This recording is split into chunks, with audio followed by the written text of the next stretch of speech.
Muy bien. Procedo a compartir la pantalla. Ahora sí debemos estar visualizando. Seguramente.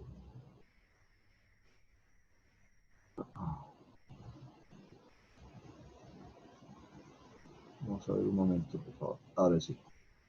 Ahora sí ya se debe estar compartiendo. Por favor, si alguien puede retroalimentarme este aspecto para continuar de acá en adelante. ¿Aló? ¿Se visualiza? Hola. Hola, Sí, hola. Ya, gracias, gracias. Sí, Gracias, gracias. sí, Gracias, gracias, les agradezco. Muy bien. Entonces, necesito que consolidemos bien esto, porque inclusive vamos a ver que con nuestros cursores explícitos yo puedo recibir parámetros. Ya ustedes en programación normal, en C, en Java, han hablado de paso de parámetros, ¿no? Acá también se puede utilizar. Entonces, vamos a ver y centrarnos en cursores implícitos y explícitos. En el descanso va a haber la tarea referida a algunos aspectos genéricos, pero que van hacia su proyecto, por favor, lo van a tomar en cuenta, ¿sí? Y en la segunda tarea ya vamos a ir a ver de pronto algo de cursores en sus proyectos y vamos a definir si van a ser implícitos o explícitos. Bueno, muy rápidamente lo que decía, ¿verdad? Comando select que devuelve más de una fila requiere de un cursor, pero explícito, ¿ya? O sea, más de un registro los denominamos explícitos. Entonces vamos a manejarlos de esa forma. Para nosotros declarar y manejar o utilizar un cursor, debemos seguir los siguientes pasos. ¿Cuáles? Declarar el cursor. Lo hemos aprendido a hacer, lo hicimos en la anterior clase, pero estoy rebobinando por si acaso, ¿no? ¿Cómo declaramos el cursor? Pues hacemos uso de la palabra cursor y le asignamos un nombre a este cursor. Le asignamos a través de la palabra as un query asociado, ¿no? Parecido a la vista, si ustedes se acuerdan, porque en la vista se hacía algo similar, ¿no? Después debemos abrir el cursor, hacer open cursor, como cuando manejábamos archivos, acuérdense, ustedes nombraban al archivo, abrían el archivo, usaban el archivo para extraer cosas o almacenar cosas y después lo cerraban, ¿no? Entonces, parecido. Declaramos el cursor, abrimos el cursor, se ejecuta la consulta en ese momento y tenemos un puntero que va a apuntar a la primera fila o registro, ¿no? Obtenido. Y después ese puntero va a la segunda, a la tercera, hemos hecho a través de la alternativa fetch, si ustedes se acuerdan, ¿no? Muy bien, entonces tomamos los datos del cursor con esa alternativa fetch, una vez que ya hicimos open, y el puntero va a apuntar a la primera, y a medida que voy recuperando va a ir apuntando a la siguiente, y así sucesivamente hasta que el cursor ya no tenga nada. ¿Eh? ¿Y qué hacemos después? Cerramos el cursor. ¿Con qué finalidad? De liberar memoria. No significa que estrictamente vayan de pronto a cerrar todo. Pueden dejar abierto porque ustedes pueden necesitar en algún momento de pronto ese cursor, ¿ya? Entonces yo podría tener varios cursores abiertos y cerrar con un solo close todos los cursores. Y si quiero de pronto mantener algunos abiertos y cerrar otros que yo estoy usando o que utilizo y que se cierre, entonces yo le diré close y el nombre del cursor como tal. Por eso en esta sintaxis viene, por ejemplo, el cursor. ¿Qué nombre tú le vas a dar a tu cursor? Entonces ahí declaramos, ¿verdad? A través de la palabra is, nosotros asociamos con el query respectivo. Con open, que es el segundo paso, abrimos el cursor y debería coincidir con el mismo nombre que le dimos al momento de declararlo o nombrarlo. Con la alternativa fetch, nosotros recuperamos datos del cursor, fila a fila. Entonces debo decirle cómo se llama el cursor después de la palabra fetch. ¿Ya? ¿Cómo se llama?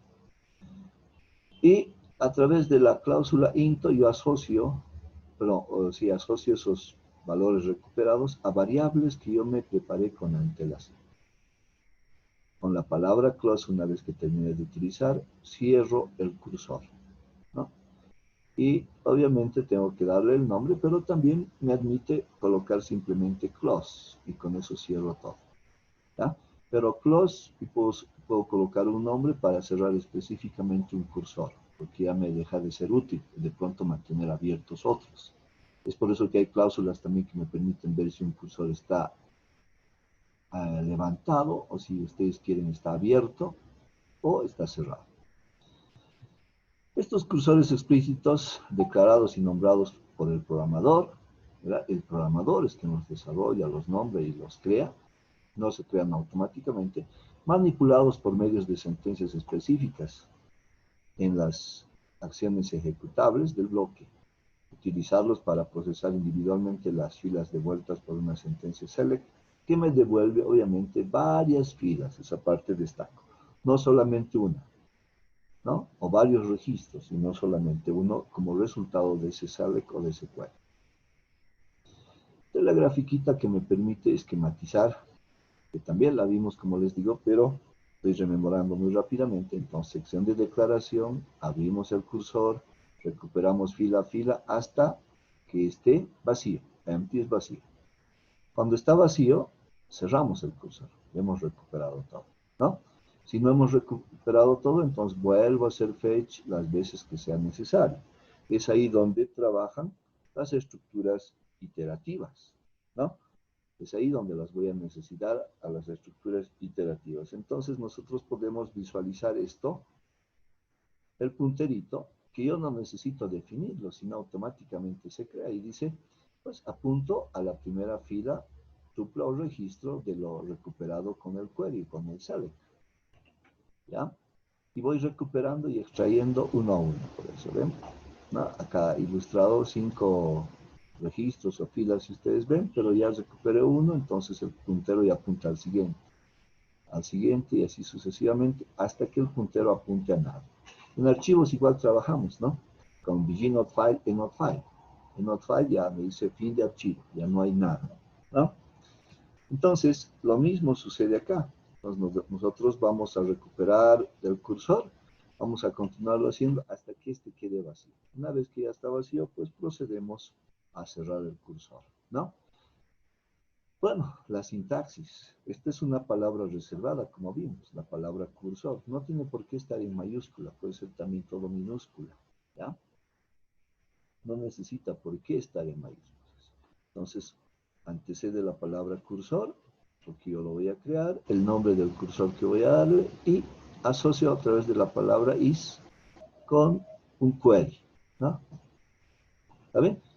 Todavía acá no viene, por si acaso, la cláusula into. Todavía no. Un ejemplo rápido ahí, solamente de esa estructura. Declaramos y yo puedo tener varios cursores, por si acaso, ahí, de pronto nombrados, ¿no? Y creados. Acá, por ejemplo, este es un cursor de empleados, este es un cursor de departamentos, y así puedo tener varios otros. Ahí está la palabra cursor le antecede, qué nombre le voy a dar al cursor, la palabra is para asociar con el query respectivo, que podría no ser así tan simple, un query sencillito, ¿no? Podría ser más complicado, podría involucrar a 2, 3, 4 tablas, podría involucrar subconsultas, etc. ¿Bien?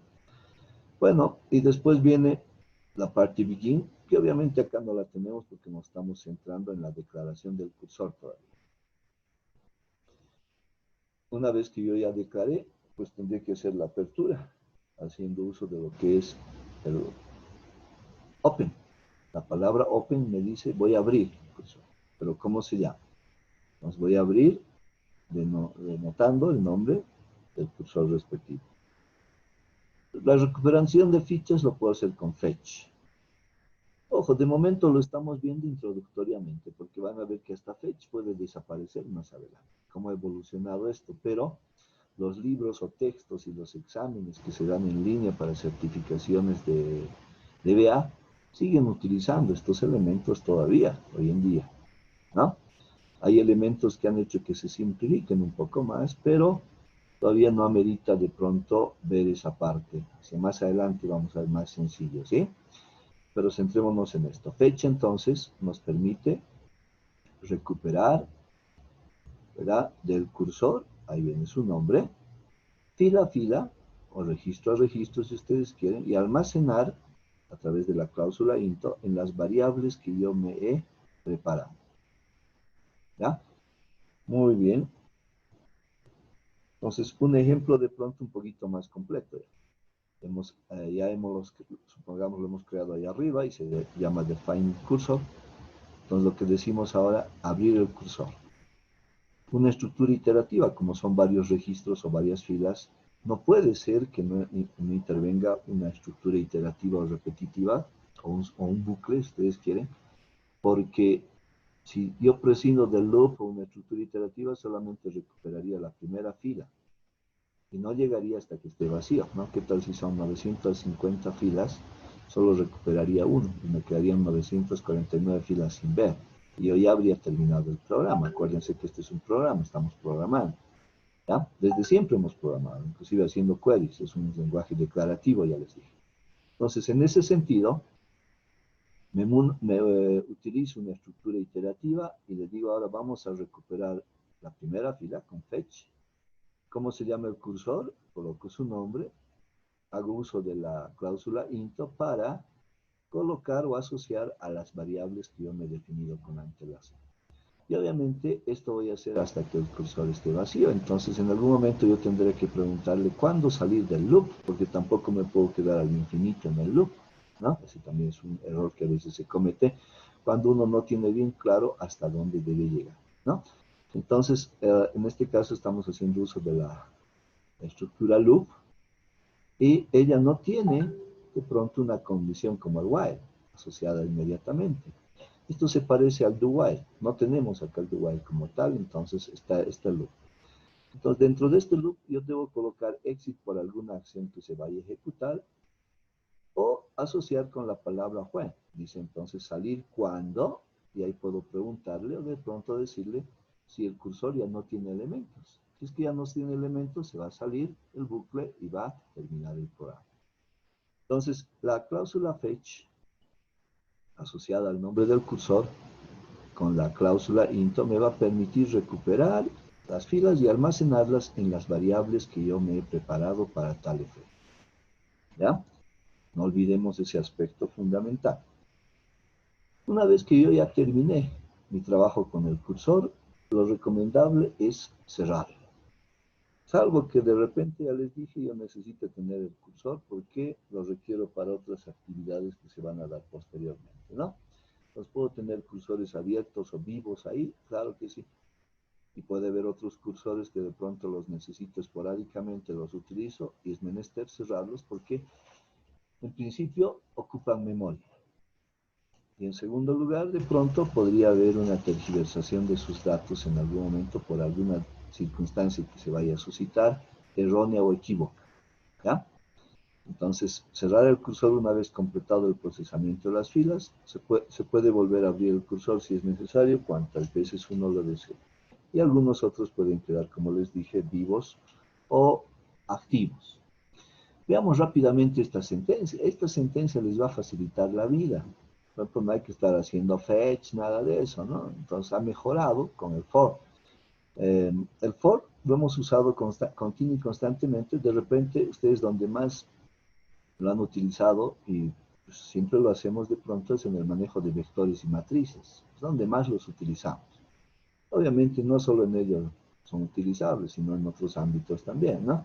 Pero donde hemos sentido más, como les digo, de repente su uso en matrices y vectores, ¿no? Pero también acá nosotros tenemos el bucle for. Asociado al for viene el loop, como les dije, y en loop, o sea, fin del for, pero se coloca en loop. Ahora, for J, for K o cualquier otro nombre, no hay problema. Y podemos asociar nosotros ahí un cursor, inclusive podríamos asociar un query por si acaso acá. ¿Ya? Toda una consulta puede venir acá. Esa es la flexibilidad de este for. Y al interior de él hacer una serie de actividades. Entonces este for va a ir desde un valor hasta algún valor determinado y va a finalizar. Entonces de pronto ahí sabemos nosotros cuándo finalizar. En cambio en el loop, en el while, de repente no sabemos hasta cuándo va a llegar para finalizar, ¿verdad? Por ejemplo, si hacemos un conteo acá del 1 al 100, sé que en el 100 va a terminar, eso me han enseñado. Y en cambio, para otro tipo de ejercicios, por ejemplo, cuando utilizo el while, no sé hasta dónde va a llegar, pero mientras la condición sea verdadera, va a seguir entrando. Entonces, cuando la condición se torne falsa, se saldrá.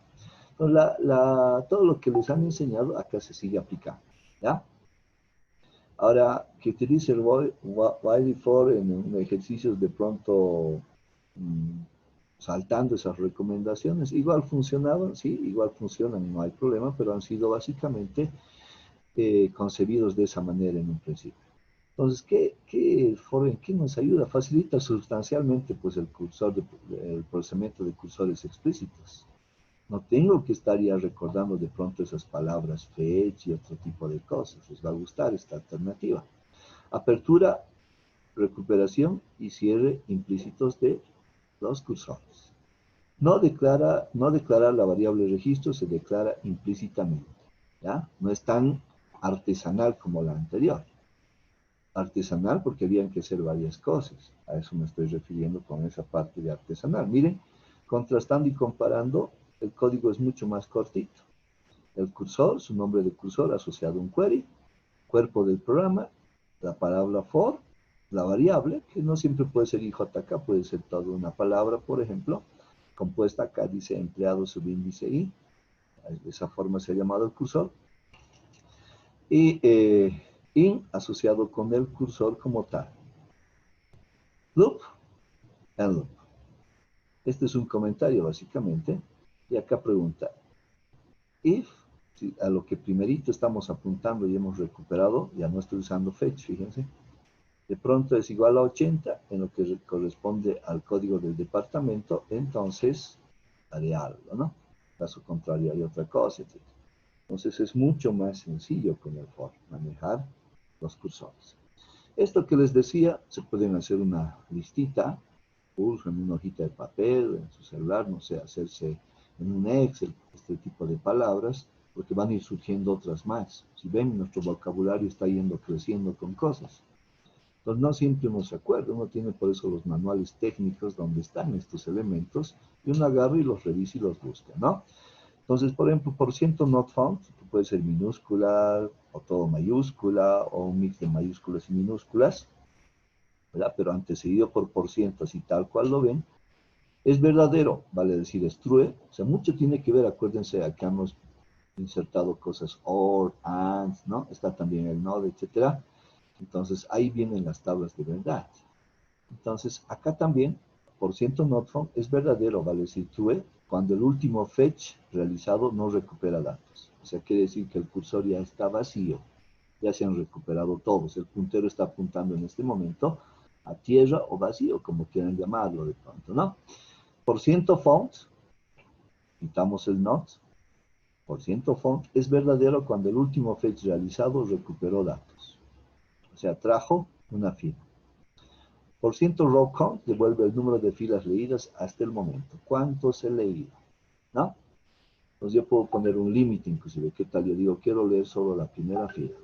Quiero leer solamente las 10 filas, no las 200 que hay.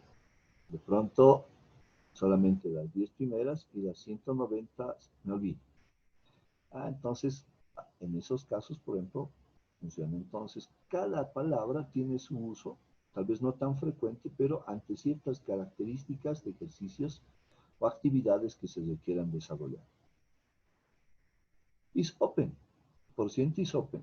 Es verdadero cuando el cursor está abierto. Claro, les decía, ustedes pueden dejar algunos cursores ahí abiertos, residentes en memoria, porque los van a utilizar de pronto en toda la jornada, por lo menos en una hora más.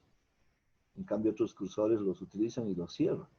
Nos pueden preguntarle acá, el cursor está abierto, por ciento is open, y el nombre del cursor, y les dirá pues true o les dirá false. Si está abierto, pues les dirá true. Caso contrario, les dirá false. Muy bien, muy rápido. O sea, quiero recalcar nuevamente esto, ya vimos la anterior clase, pero estoy recapitulando muy rápidamente. Sección de declaración, acuérdense que mi PLSQL tiene una sección de declaración, un cuerpo de programa, ¿no? Y un segmento dentro del cuerpo de programa para el manejo de errores. Pero acá todavía no lo estamos haciendo. Miren acá, en la sección de declaración, creamos el cursor. Dice, creamos un cursor que lo vamos a llamar ordenados. Lo vamos a asociar con un query común y silvestre, ¿verdad? Común y silvestre, como lo hemos estado haciendo desde en base 1, en un principio de esta materia. Entonces, miren, dice, vamos a recuperar el código y el departamento de la tabla empleados y lo vamos a ordenar por el departamento. Muy bien, ahí terminó el cursor. Ahí terminó el cursor. Ahora, ¿qué viene? Voy a proceder a crearme variables, ¿no? Y les decía el porciento type y ahí el row type, ¿no? El porciento type, ¿qué hace el porciento type? Va a ir a buscar en la tabla llamada empleados el código del empleado y va a sacar de qué tipo es y lo va a asociar a este. Entonces va a decir, el CODI debe ser de tipo numeric 5, no sé, char 8, va a char, no sé, algo, ¿verdad? Va a ir a visitar a la tabla. Cuando ustedes no se acuerdan por ahí y no tienen que ir a estar yendo a abrir la tabla para ver de qué tipo es que se puede, pero a veces nos lleva tiempo. Entonces yo puedo recurrir a esto y este me va a ir a traer exactamente tal cual es, ¿ya? Entonces, eso es lo que hace. Begin, ahí dice, dentro del cuerpo del programa, ¿qué vamos a hacer? Dice, abre el cursor. Nos está abriendo el cursor llamado ordenados. Nos munimos de un bucle llamado loop. Y en ese loop voy a decirle, recupere la primera fila del cursor ordenados. Entonces, el puntero está apuntando a esa primera fila, lo está recuperando. Y está guardando code y depto. O sea, el código del empleado y el código del departamento es este depto en las variables CODI y DPT. ¿Listo? Ya los ha puesto a buen recaudo y pregunta y dice, salir cuando el cursor ordenados, ¿verdad? Por ciento not found, nos dé seguramente que está vacío, ¿no? No hay datos. Pero como eso es false en este momento, supongamos, porque hay 5 registros, supongan ustedes, entonces procedemos a imprimir y volvemos arriba nuevamente, fetch, y el puntero ya está en la siguiente, y así hasta que esté en vacío. Cuando ya el puntero esté en vacío, va a venir a preguntar acá, ¿está vacío? Sí. Se va a salir acá, fuera del end loop. Nos dice, ya hemos terminado, ¿qué hacemos ahora? Cerramos el cursor ordenados. Muy bien. Vamos a proceder ahora, antes de verlo con el for, vamos a proceder a hacer un ejercicio bien rapidito, ¿no? Porque ya estamos haciendo un descuento de pronto por tiempo. Voy a proceder a dejar de compartir para compartir mi TOAT. Ahí está. Muy bien. En este TOAT hemos hecho un cursor muy rápidamente, ¿no? Un cursor, y lo voy a distinguir un poquito a esto. No es que de pronto uno lo tenga que escribir necesariamente así, pero es ideal de pronto separar las cosas. Mi sección de declaración para tener una facilidad de lectura, mi cuerpo del programa, porque begin dice cuerpo, ¿no? Muy bien, miren, ahí está el cursor. Perfecto, pero este cursor es un tanto interesante. Ya en la anterior clase habíamos hecho algún cursor, ¿no? Pero este cursor no. Este cursor recibe parámetros. Se diferencia de los anteriores que hasta ahorita inclusive hemos visto, miren. Dice, el cursor se llama CEM. Perfecto. Pero ¿sabes qué? El cursor tiene parámetros. Ahí está. ¿Cómo se llama su parámetro? Podría llamarse X, Y, Z, T, U, lo que ustedes quieran, ¿no? En este caso se llama P-nombre. ¿Y qué significa la palabra in? En este ámbito, nosotros manejamos dos palabras, in, out. Colocaré en mayúscula también. No es que debe estar necesariamente en mayúscula. In es de entrada y out, obviamente, es de salida. ¿Ya? Entonces yo le estoy diciendo, mi parámetro P-nombre es de entrada. O sea, algo va a entrar acá. Pero en el PLSQL les soporta también que ustedes puedan decirle out. Les soporta eso. In out. O sea, P-nombre es de entrada y también es de salida. Por defecto, si yo no coloco nada, porque alguien me puede decir, ¿y qué tal si yo no coloco nada y solamente lo dejo así? Sí. Si yo lo dejo así, ¿vale? ¿Sirve? ¿Funciona? ¿Va a dar error? Hagamos la prueba. Miren, yo ya hice correr esto para ganar tiempo. En realidad, ¿qué hace este cursor? Me pide un nombre. Miren, acá tengo una variable que yo me he creado más acá en la sección de declaración, ¿ya? Y dice, digita el nombre de la persona. Yo puse Donald. Yo puse Donald. Entonces, ese valor de Donald se vino acá arriba, a P nombre, y me sacó su salario y su código, ¿no? Del empleado cuyo nombre es Donald, porque P nombre vale Donald. Y procedió después, ¿verdad?, a hacer la impresión respectiva, ¿no? La impresión respectiva de Donald. ¿Eh? Entonces, esta parte del loop todavía no, porque no la estamos haciendo trabajar por si acaso. Esto del salario, no necesito hacerla trabajar del todo, por ejemplo, porque es uno solo, ¿ya? Yo estaba concibiendo de pronto esto para un nombre de departamento, ¿no? Para generalizar. Pero lo dejemos ahí de momento, esto nos va a servir para más adelante. Entonces, ha ido a buscar con esto y solamente ha obtenido este 198 y este 2600. ¿Qué insulso de pronto me podrán decir ustedes? Y evidentemente, ¿por qué? Es una sola persona. ¿Para qué tanto lío si podía encontrarlo más rápidamente? Ya les dije por qué concepción ha sido desarrollada. Entonces, lo interesante acá es del parámetro. Lo vamos a hacer correr. Hacemos correr. Vamos a ver algún otro empleado, por ejemplo. Voy a abrir acá para ver, para hacer correr con otro empleado. Como estoy manejando los nombres, a ver, vamos a decirle, por ejemplo, Lex. Lex, ¿ya? Entonces lo hago correr, este cursor explícito, me va a solicitar ahí el nombre, le digo Lex. Ok, ya corrió y voy a ir a ver, acá está. Dice, sueldo de los empleados con nombre Lex. Bueno, su código de empleado es 102 y gana 17,000, ¿no? Entonces, si ven ustedes, ha recibido, yo he escrito este nombre, pues de inmediato ha venido ese nombre acá, a este parámetro, y me lo ha filtrado y ha sacado solamente para Lex, ¿qué cosa? Su salario y su código de empleado. ¿A ver? Y cuando he procedido a imprimir, me ha dicho el sueldo de los empleados con nombre Lex, entonces esta parte con DMS Output Line de nombre, y con el for ha ido a encontrar qué cosa, su código de empleado y después su salario. Entonces dice, código 102 gana 17,000. Entonces, eso es lo interesante de este cursor. Estamos matando dos pájaros de un tiro, ¿no? Al margen de definir un cursor explícito nuevamente, estamos viendo que un cursor puede tener sus propios parámetros, como estamos viendo acá. Y acabamos de ver que si yo no escribo o no coloco nada, es de tipo in. Entonces, vamos a escribir esto por acá. Este por defecto lo borraré de acá arriba, porque de pronto les puede llevar a una equivocación. Voy a colocar este terminador y vamos a decir acá. Si no se coloca in u out, por defecto es entrada, vale decir in. Por defecto es in. Miren que ha corrido, lo he borrado y ha corrido igual. ¿Ya? Pero cuando sea salida, sí o sí deben colocar out.